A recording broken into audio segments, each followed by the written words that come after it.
తాకట్లో ఉన్న బంగారాన్ని విడిపించి ఆ రోజున మార్కెట్ ధర కట్టి మిగిలిన డబ్బును మీకు అందిస్తుంది కొమ్మూరి గోల్డ్.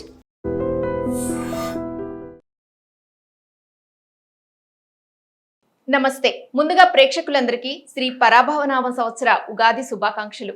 ద్వాదశ రాశుల వారికి ఈ సంవత్సరం ఏ విధంగా ఉండబోతుందో తెలియచేయడానికి మనతో పాటు బ్రహ్మశ్రీ గుండెపూడి శివసుధీర్ శర్మ గారు ఉన్నారు. మాట్లాడదాం. నమస్కారం గురుగారు. శ్రీమాత్రే నమః. శ్రీ గురుభ్యో నమః. గురుగారు, పరాభవనామ సంవత్సరంలో ధనుసు రాశి వారికి ఏ విధంగా ఉండబోతోంది? ధనుసు రాశి వారికి ఈ సంవత్సరం విశేషమైనటువంటి యోగంగా చెప్పుకోవచ్చు. ఆదాయం 14, ఖర్చు 11, రాజ్యపూజ్యం 5, అవమానం 6. ఇక్కడ అవమానం రాజ్యపూజ్యం అనేది కూడా ఎందుకు చెప్తారంటే ఐదుగురు మనతో బాగుంటారు, 6వ వ్యక్తి బాగుండరు, అంతే కదా. 6వ వ్యక్తిని కూడా బాగుండేలా మన ప్రవర్తన ఉండాలని చెప్పడం. సింపుల్గా చెప్పాలంటే రాజ్యపూజ్య అవమానాలకు కారణం అదే. కాబట్టి ఆ విషయం ఎట్లా ఉన్నా వీడికి సప్తమ స్థానంలో ఉండేటువంటి గురుగ్రహ సంచారం, తృతీయంలో ఉండేటువంటి రాహుగ్రహ సంచారం, అలాగే దశమ స్థానంలో ఉండేటువంటి కేతుగ్రహ సంచారం, 4వ స్థానంలో ఉండేటువంటి శని గ్రహ సంచారం. వీటిని చూసుకుంటే మనకి సప్తమంలో గురుడు యోగదాయకంగా ఉంటాడు. కానీ 8వ స్థానంలో అష్టమ స్థానంలోకి వచ్చినటువంటి గురుడు మనకి దోషాన్ని కలుగజేస్తున్నా వస్తున్నది కర్కాటక రాశి కాబట్టి, ధనుస్సు రాశికి కర్కాటక రాశి ఎప్పుడు కూడా మిత్ర రాశే కాబట్టి గురుడు మిత్ర రాశిలో ఉన్నప్పుడు ధనుస్సు రాశికి యోగాన్ని ఇస్తాడు. ధనుస్సు రాశికి అధిపతి ఎవరు అంటే గురుడు. ఆయన అష్టమ స్థానంలో ఉన్న చంద్ర రాశిలో కలుస్తున్నాడు కాబట్టి శుభయోగాన్ని ఇవ్వడానికి సంపూర్ణమైనటువంటి అనుగ్రహం ఉంటుంది. అష్టమ స్థానం అసలు అంత యోగదాయకం కాదు, కానీ చంద్రస్థానం అవ్వడం అనేది యోగదాయకం. ఇక ఎప్పటికీ గురుడు అష్టమ స్థానంలోకి వచ్చినా సరే చంద్రరాశిలోకి రావాలి, శుభయోగాన్ని ఇవ్వాలి. అష్టమ స్థానం 8వ స్థానంలో కూడా, ఇక్కడ 7వ స్థానం 8వ స్థానం రెండు యోగదాయకమైనటువంటి స్థానాలే. అలాగే 3వ స్థానంలో ఉన్నటువంటి రాహుగ్రహ ప్రభావం కూడా మంచిదే. కాకపోతే 4వ స్థానంలో ఉండేటువంటి శనిగ్రహ ప్రభావం ఏదైతే ఉందో ముఖ్యంగా అది చిన్న చిన్న దెబ్బలు, కింద పడటం, ఈ ఎదురు దెబ్బలు తగులుతుంటే ఎప్పుడప్పుడు మనం నడుస్తూనే కింద పడిపోవడం, ఇట్లాంటి వాటి వల్ల జరిగేటువంటి ప్రమాదాన్ని ఎక్కువగా సృష్టిస్తుంటుంది. కాబట్టి అది కొంచెం జాగ్రత్త పడటం అనేటువంటిది చాలా అవసరం. అంటే వాహన ప్రమాదాలు ఇట్లాంటివి కొంచెం జాగ్రత్తగా ఉండాలి. అంటే దూర ప్రయాణాలు అవసరమైతే మన సొంత వాహనాలు చేయటం, లేదు అంటే హాయిగా ప్రభుత్వ వాహనాలు వెళ్ళిపోవడం అనేది ఉత్తమమైనటువంటి లక్షణం. అంతేకాకుండా ఈ గురుగ్రహ సప్తమ స్థాన సంచారం, అష్టమ స్థాన సంచారం వల్ల అనుకున్న పనులు అనుకున్న సమయానికి చక్కగా సానుకూలంగా పూర్తవుతాయి. ఆర్థికంగా కూడా లాభం ఉంటుంది. అలాగే ఉన్నత అధికారులు కూడా మంచి మన్ననలు ఇచ్చేటువంటి పరిస్థితి. అలాగే స్నేహితుల ద్వారా మంచి జరిగేటువంటి విషయం ఏదైనా సరే మీరు ఒక పని అనుకుంటారు, దీంట్లో ఒకళ్ళ హెల్ప్, ప్రతిదానికి ఒక హెల్ప్, ఒక వ్యక్తి సహాయం అవసరం అవుతుంటుంది. కానీ ఇక్కడ మీకు ఉండేటువంటి స్నేహితులు ఎవరైతే ఉన్నారో వీళ్ళ సహాయాలు సంపూర్ణంగా ఉంటాయి, సంపూర్ణంగా మద్దతు ఉంటుంది. తద్వారా అనుకున్న పనులు ఇంకాస్త తొందరగా పూర్తి చేసుకోవడానికి అవకాశం ఉంటుంది. ఇంట్లో కుటుంబపరమైనటువంటి సమస్యలు కూడా తీరిపోతాయి, భార్యాభర్తల మధ్య ఉండేటువంటి సమస్యలు తీరిపోతాయి, అన్యోన్యత ఏర్పడుతుంది. అక్కడ ముఖ్యంగా ఇంట్లో సంతోషకరమైనటువంటి వాతావరణం ఉంటుంది. అంటే ఎట్లా ఉంటుంది అంటే జూన్ వరకు ఒక ఇదిలో ఉండే, జూన్ తర్వాత ఇంట్లో పెత్తనం వీళ్ళదేమో అనుకునేంత స్థాయికి, మంచి స్థాయికి ఎదిగేటువంటి పరిస్థితులు అయితే వీళ్ళ కుటుంబంలో కనబడుతూ ఉన్నాయి. అలాగే ఉద్యోగస్తులకి, వ్యాపారస్తులకి ఏ విధంగా ఉండబోతుంది? ఉద్యోగస్తుల వ్యవహారానికి వస్తేనన్నా వీళ్ళకి ట్రాన్స్ఫర్స్ తప్పనిసరి, కానీ అది కూడా సానుకూలంగా ఉండేటువంటి బదిలీలే ఉంటాయి. అది దాంట్లో కూడా ప్రమోషన్స్తో కూడుకున్నటువంటివి. ఆర్థికంగా లాభపడుతున్నారు, ఇష్టమైనటువంటి స్థానానికి ప్లేస్కి వెళ్ళిపోతున్నారు ఊళ్ళకి. దాంతోపాటుగా మంచి ఆదాయం పెరిగేటువంటి పరిస్థితి కాబట్టి సంతోషకరంగా ఉండేటువంటి ట్రాన్స్ఫర్స్ జరుగుతాయి. అలాగే ఉన్నత అధికారులు కూడా వీళ్ళకి మంచి మన్ననలు అందిస్తూ ఉంటారు, సహాయ సహకారాలు కూడా అందిస్తూ ఉంటారు. వీళ్ళు ప్రమోషన్కి వీళ్ళ పైన ఉండేటువంటి అధికారులే వీళ్ళకి హెల్ప్ చేస్తారని చెప్తారు. తద్వారా చాలా సంతోషకరమైనటువంటి వార్త. ఈ చుట్టుపక్కల ఉండేటువంటి వాళ్ళు కూడా మంచి సహాయ సహకారాలు అందిస్తూ ఉంటారు. ముఖ్యంగా ఉద్యోగంలో ఉండేటువంటి వ్యక్తులు ఆనందదాయకంగా ఉండేటువంటి పరిస్థితులు అయితే కనబడుతున్నాయి. అలాగే మీడియా రంగం వారికి, కళా రంగం వారికి ఏ విధంగా ఉండబోతుంది గురుగారు? ముఖ్యంగా మీడియా వాళ్ళు, సినిమా రంగం వాళ్ళు, టీవీ రంగం వాళ్ళు, వీళ్ళందరికీ కూడా సానుకూలంగా ఉండేటువంటి వాతావరణమే కనపడుతుంది. దీంతోపాటు కార్యం దిగ్విజయంగా పూర్తి చేసుకునేటువంటి ఇది ఉంటుంది. అవకాశాలు మెండుగా వస్తాయని చెప్పను, అసలు రావని అంతకంటే చెప్పం. 50-50 మధ్యస్థంగా ఉంటుంది. వచ్చిన దాన్ని తప్పనిసరిగా సద్వినియోగపరచుకుంటూ ముందుకు వెళ్ళండి, విజయం మీ తథ్యమవుతుంది. అలాగే రాజకీయ నాయకులకి, రియల్ ఎస్టేట్ వారికి ఏ విధంగా ఉండబోతుంది? రాజకీయ నాయకులకు కూడా ఇక్కడ నిజంగా చెప్పాలి అంటే అసలు స్థానయోగం ఉండదు. లెక్క ప్రకారం ఇందాక మనం చెప్పుకున్నాం కదా, ధనస్సు రాశికి కర్కాటక రాశి మిత్రస్థానం అవుతుంది. దానివల్ల నిజంగా చెప్పాలి అంటే మరుగున పడున్నటువంటి రాజకీయ నాయకులు కూడా ముందుకు తీసుకొచ్చి ఒక స్థానాన్ని ఇచ్చేటువంటి యోగం ఉంటుంది తప్పనిసరిగా వీళ్ళకి. అలాంటి ధనయోగం కలుగుతుంది వీళ్ళకి, అలాగే మంచి ఉన్నత స్థానం, ఉన్నత పదవి కలుగుతుంది. అలాగే రుణ బాధలు, కుటుంబ గొడవలు ఉన్న వారికి ఏ విధంగా ఉండబోతుంది గురుగారు? రుణబాధలు తొలగిపోతాయి నాన్న. కావలసినటువంటి డబ్బు చేతికందుతుంది చక్కగా, ధనం చేతికందుతుంది, ఖర్చులు పోని మిగులుతాయి చక్కగా. అంటే ఇంతకాలం వీళ్ళకున్న సమస్య ఏంటంటే వచ్చింది వచ్చినట్టు సరిపోతుంది, కానీ ఇప్పటి నుంచి వచ్చినట్టు ఖర్చులు పెట్టుకుంటూ మిగిలిన దాచుకోవడానికి కూడా కావాల్సినంత మూలధనం పెంచుకోవడానికి కావాల్సినంత సంపాదన అయితే పెరుగుతుంది. అట్లానే రియల్ ఎస్టేట్ వ్యాపారస్తుల విషయం కూడా తీసుకుంటే వీళ్ళు కూడా చాలా సానుకూలంగా ఉండబోతుంది, చాలా సానుకూలంగా ఉండబోతుంది. రైతులు ముఖ్యంగా, రైతులు కూడా వీళ్ళకి ఒకటవ పంట కంటే రెండవ పంటలో మంచి దిగుబడి పెరుగుతుంది, ఆదాయం పెరుగుతుంది, రేట్లు పెరుగుతాయి. తద్వారా వీళ్ళకి ఆర్థిక లాభాలు ఉంటాయి, సంతోషపరమైనటువంటి వాతావరణం కూడా ఇంట్లో ఉంటుంది. అలాగే వివాహం కాని వారికి, సంతానం లేని వారికి ఈ సంవత్సరం ఎలా ఉండబోతుంది గురుగారు? వివాహానికి ఎక్కడా డోకా లేదు. ముఖ్యంగా జూన్ 5వ తారీఖు లోపల ఇంకాస్త గట్టిగా ప్రయత్నించండి, తొందరగా అవ్వడానికి అవకాశం ఉంటుంది. జూన్ తర్వాత అవ్వదని కాదు, అవ్వడానికి ఇంకాస్త మంచిగా జరగడానికి జూన్ నెల లోపల అయితే ఇంకా చాలా బాగుంటుంది. జూన్ తర్వాత కొంచెం స్లో అవుతుంది, మరలా ఆగస్టు తర్వాత వివాహ యోగం కలుగుతుంది తప్పనిసరిగా, ఏమాత్రం కూడా సందేహం లేదు. అలాగే సంతాన విషయం, సంతానం కూడా ఆరోగ్యపరమైనటువంటి సంతానం, వీళ్ళకి సంపూర్ణమైనటువంటి యోగం కలుగుతుంది. దాంట్లో ఇక్కడ ముఖ్యంగా చెప్పాలి అంటే ఎన్నో సంవత్సరాల నుంచి సంతానం కోసం ఎదురు చూస్తున్నటువంటి వాళ్ళందరికీ ఈ సంవత్సరం శుభవార్తగా ధనుసు రాశి వాళ్ళకి చెప్పుకోవచ్చు. గురుగారు, అలాగే పరాభవ నామ సంవత్సరంలో ధనుసు రాశి వారు మరిన్ని మెరుగైన ఫలితాల కోసం ఎటువంటి పరిహారాలు చేసుకోవాలి? ముఖ్యంగా నాన్న ధనుసు రాశి వాళ్ళకి వీళ్ళు ప్రతి గురువారం దత్తాత్రేయ స్వామివారి టెంపుల్కు, రాఘవేంద్ర స్వామివారి టెంపుల్కి వెళ్తూ అక్కడ శనగలు ఉంటాయి కదా, శనగల్ని గుగ్గిళ్ళు తయారు చేస్తాం, ఉడకబెట్టేసి గుగ్గిళ్ళు తయారు చేస్తాం.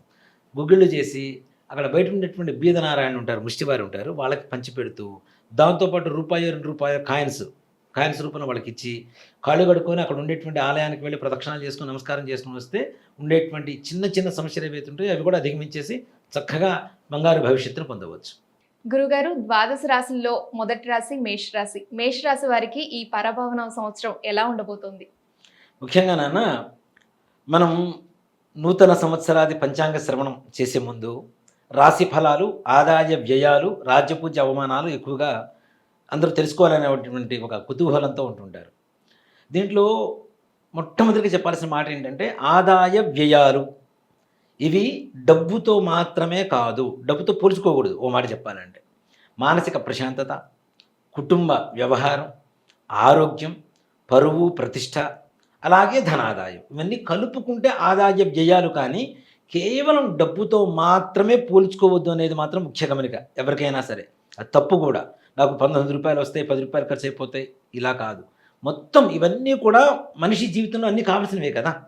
మానసిక ప్రశాంతత కావాలి, కుటుంబం ప్రశాంతంగా ఉండాలి, ధనం బాగుండాలి, ఆర్థిక సంపాదన బాగుండాలి, ఆరోగ్యం బాగుండాలి, నలుగురిలో మంచి పరువు ప్రతిష్టలు కాపాడుకుంటూ మంచి పేరు ప్రఖ్యాతులు తెచ్చుకోవాలి. ఇవన్నీ కలుపుకుంటేనే ఆదాయ వ్యయాలు అవుతాయి అనేది మాత్రం ముఖ్యంగా ముందు గమనించుకోవాల్సినటువంటి విషయం.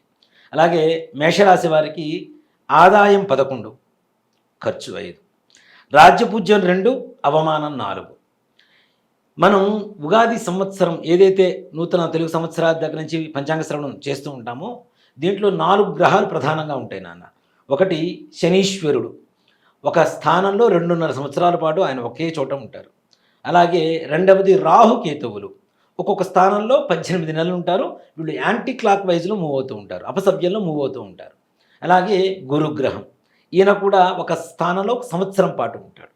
ఈ 4 గ్రహాలే ఎక్కువ కాలం ఒక స్థానంలో ఉండేటువంటి గ్రహాలు. మిగిలినవన్నీ కూడాను నెలలు రోజుల్లోనే మార్పులు జరుగుతూ ఉంటాయి. కాబట్టి వాటి ప్రభావం కంటే ఈ 4 గ్రహాల ప్రభావం ఎక్కువగా మనిషి మీద కలగడానికి అవకాశం ఉంటూ ఉంటుంది. ఈ సంవత్సరం మొత్తం మీద మేషరాశి వారి ఫలితాలు తీసుకుంటే దీంట్లో ద్వాదశ స్థానంలో ఉన్నటువంటి శనీశ్వర గ్రహ ప్రభావం ఒకటి, అలాగే ఏకాదశిలో ఉన్నటువంటి రాహుగ్రహ ప్రభావం, పంచమ స్థానంలో ఉన్నటువంటి కేతుగ్రహ ప్రభావం, కొన్ని రోజుల పాటు అంటే జూన్ నెల వరకు 3వ స్థానంలో ఉండేటువంటి గురుడు, జూన్ నెల 5వ తారీఖు తర్వాత 6వ తారీఖు నుంచి 4వ స్థానంలో ఉన్నటువంటి గురుగ్రహ ప్రభావంతో వీరి భవిష్యత్తు ఎలా ఉండబోతుంది ఈ సంవత్సరం మొత్తం మీద చూసుకుంటే వీరికి 3వ స్థానంలో ఉండేటువంటి గురుగ్రహ అనుగ్రహ సంచారం చాలా బాగుంటుంది. దాంతోపాటు 11వ స్థానంలో ఉన్నటువంటి రాహుగ్రహ సంచారం వల్ల కూడా మంచి జరుగుతుంది. అలాగే 5వ స్థానంలో ఉన్నటువంటి కేతుగ్రహ ప్రభావం కూడా కొంతమేరకు మంచి చేస్తూ ఉంటుంది. కాకపోతే ఎట్టకేలకి వీరికి ద్వాదశంలో ఉన్నటువంటి శనిగ్రహ ప్రభావం. దీనివల్ల ఏంటంటే ముఖ్యంగా ఆరోగ్యం కాపాడుకోవాల్సినటువంటి పరిస్థితి. డబ్బులు వస్తాయి కానీ ఖర్చుకు మించిన అంటే ఆదాయానికి మించినటువంటి ఖర్చులు ఎక్కువగా ఉంటాయి. 10 రూపాయలు వస్తున్నాయి, 20 రూపాయలు ఖర్చు ఎదురు చూస్తూ ఉంటుంది. కాబట్టి వీళ్ళు ఏం చేయాలి, దీన్ని బట్టి ఆదాయం పెంచుకునేటువంటి మార్గాలు చూడాలి. ఖర్చు పెరుగుతుంది కాబట్టి ఆదాయం పెంచుకునేటువంటి మార్గాలు చూసుకుంటే ఖర్చు ఆదాయం ఈక్వల్ అయిపోతుంది, ప్రశాంతంగా ఉండొచ్చు. అలాగే ముఖ్యంగా వాహన ప్రమాదాలు జాగ్రత్తగా ఉండాలి.